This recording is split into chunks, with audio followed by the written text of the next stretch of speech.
Welcome back to the Spotlight. We're glad you're watching CAS TV.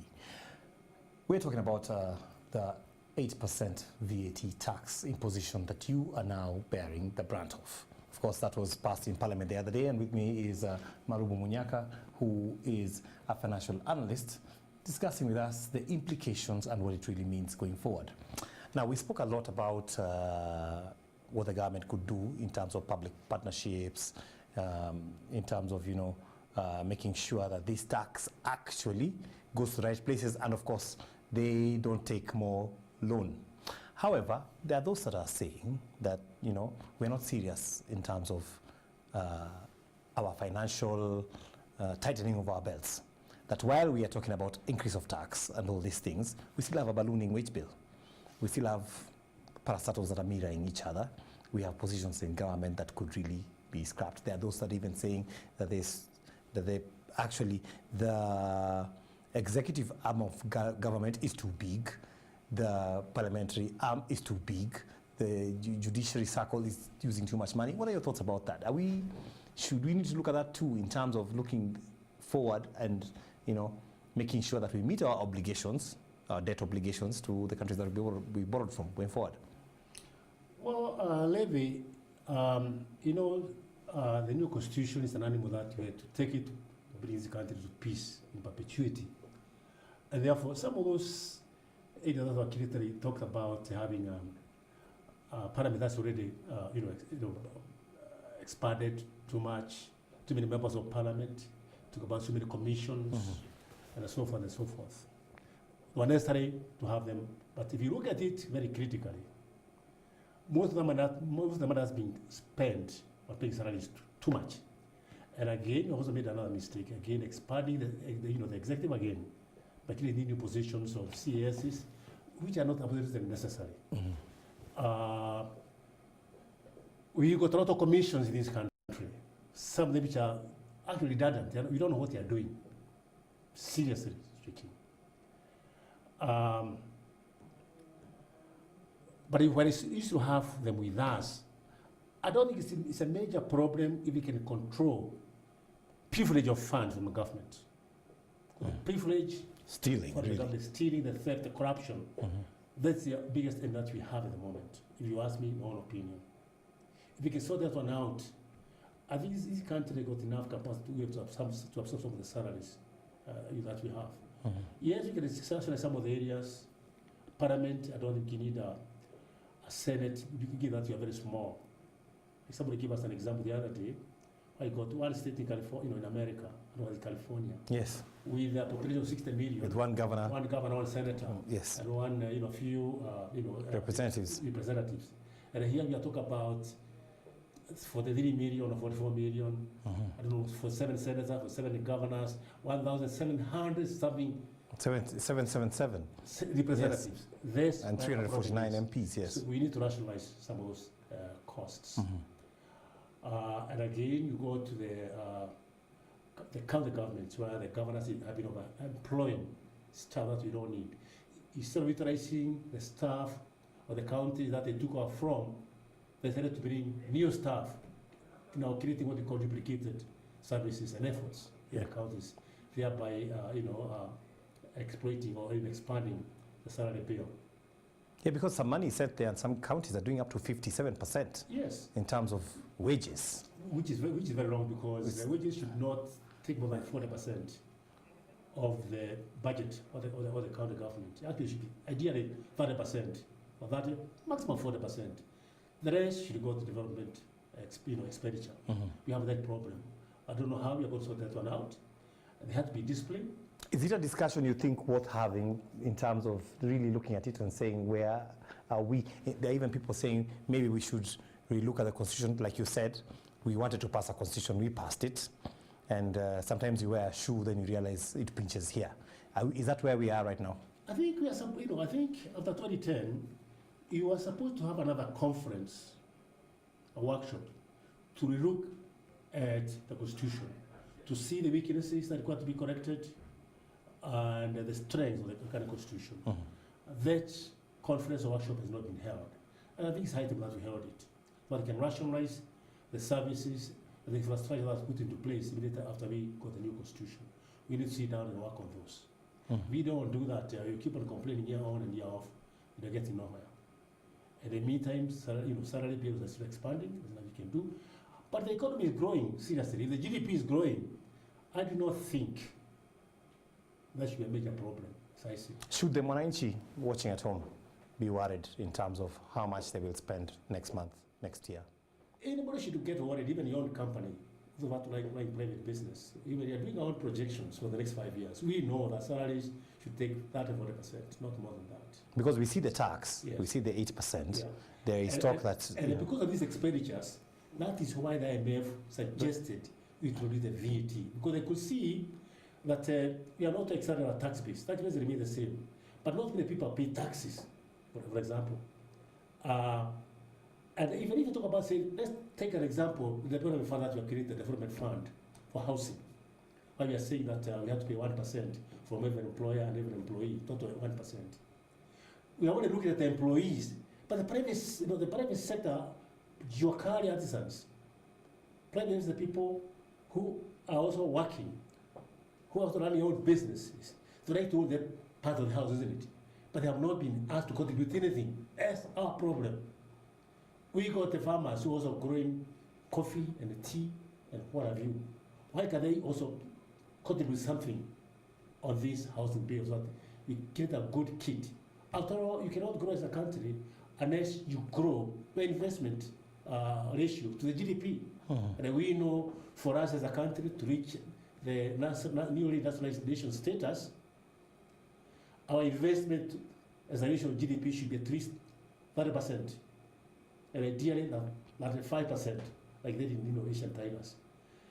And therefore, any infrastructure we come up with, or any fund that we create, the more funds we create, provided they are properly managed, they're not privileged, they'll be increasing our investment ratio that will enable the country to grow. Because if you don't save as a nation, like what we call contractual savings, you don't create contractual savings, we're not going to grow as a country. Yeah. So if you look at the financial crystal ball, so to speak, Yes.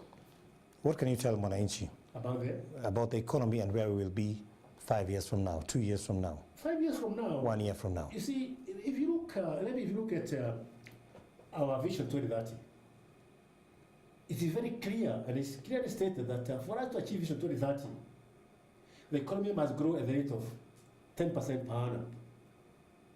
From way back from 20 what?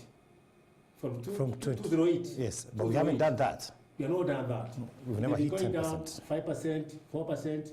No, the last 5 years they've been growing at the rate of 5-6%, 5.4%. This year it's projected to grow at about 5.6%. We have missed the targets, and therefore it's important that we grow the economy. And again, we cannot grow the economy unless we increase savings rates. And when banks again don't lend money, the economy cannot grow. And I'm sure you're going to bring another dimension that on interest rate cap, right? So, first of all, is to create savings as a country, contractual savings. The housing fund, the National Housing Fund, is one good area creating a contractual saving. We got the NIHIF, we got NSSF, we got other private pension funds and all that.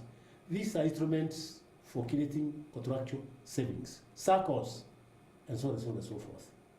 If you don't address those, you're not going to grow. And because now the World Bank saw we are growing our debt to be able to bring development in the country, the debt is growing, but you also need to create incomes in it. You need to create income flows Yes. to able to absorb the growing debt to be able to grow the economy.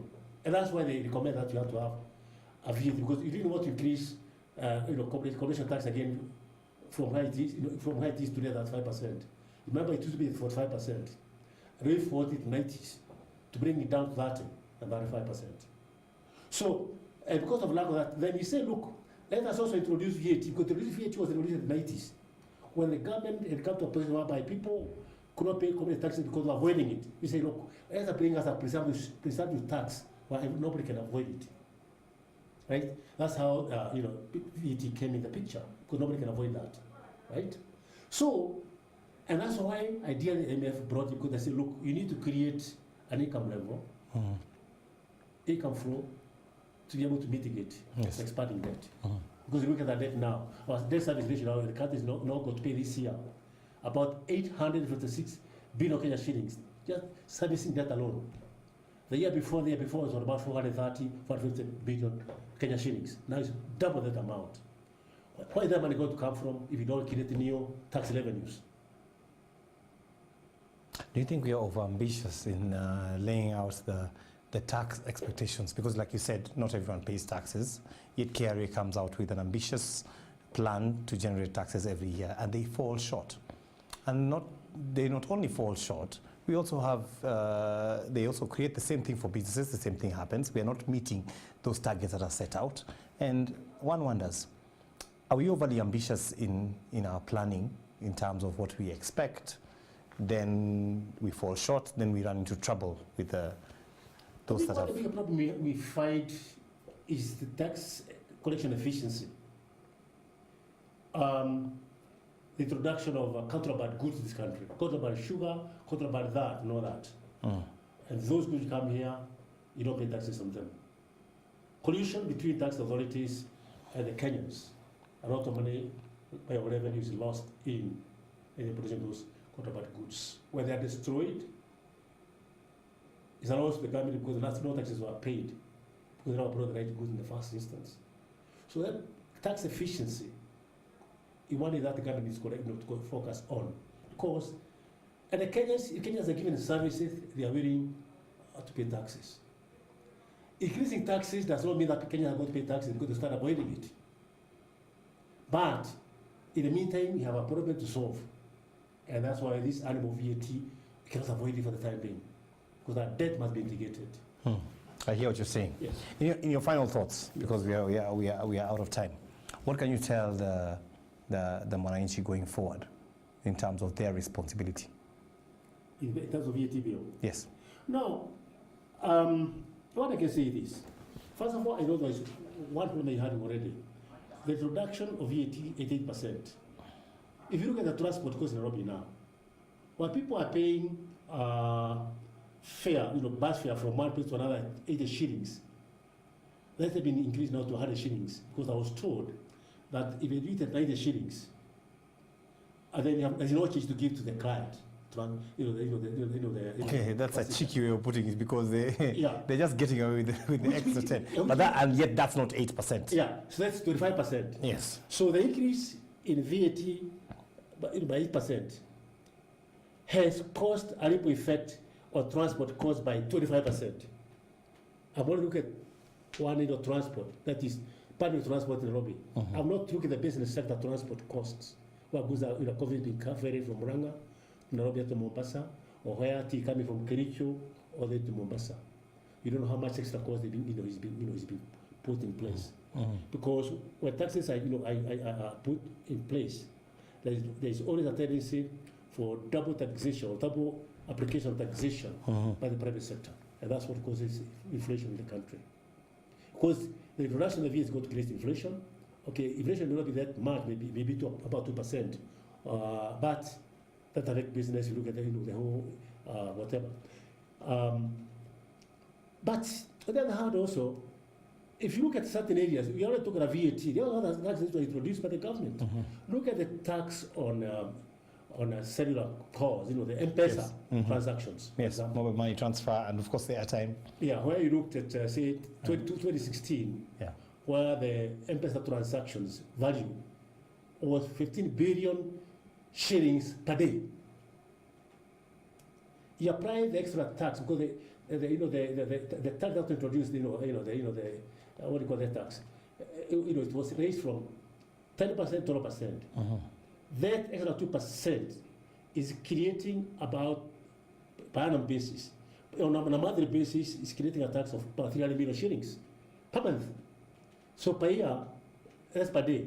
So per year, you talk about... It's about 3 billion, 3 points. About 1.7 billion shillings per 365 days. That's tax will be collected. And that again, people don't feel that. Because it's a small transaction, there are very many. Yes, Yet it has created a It's huge, not really inflationary. a huge But- source of revenue. Yeah, but the VAT part of it is creating immediate inflation. Country. So, but what I tell Kenyans is this: you cannot have your cake and eat it. We had our constitution, we created it. We need our laptops for our students. We need our railway. We have to pay that VAT. And if I were the government today, I would have actually raised that VAT, as I mentioned earlier on, from 2013, prolonged it over a period of 10 years, so that people don't feel the impact of the same year. Yeah. That's what you do. And therefore, I think it's a small pain to pay. But in the long run, we already discovered oil here. If we start producing oil overdrive, locally here, we can bring down the price of That's if nobody steals it. Yes. I hear what you're saying. Yes. Thank you so much for talking to us tonight, Mr. Marugu. That was a spotlight on the financial matters. There you have it. You have to pay your taxes. We'll see you next Monday. God bless you. Good night. I'm Levi Connors.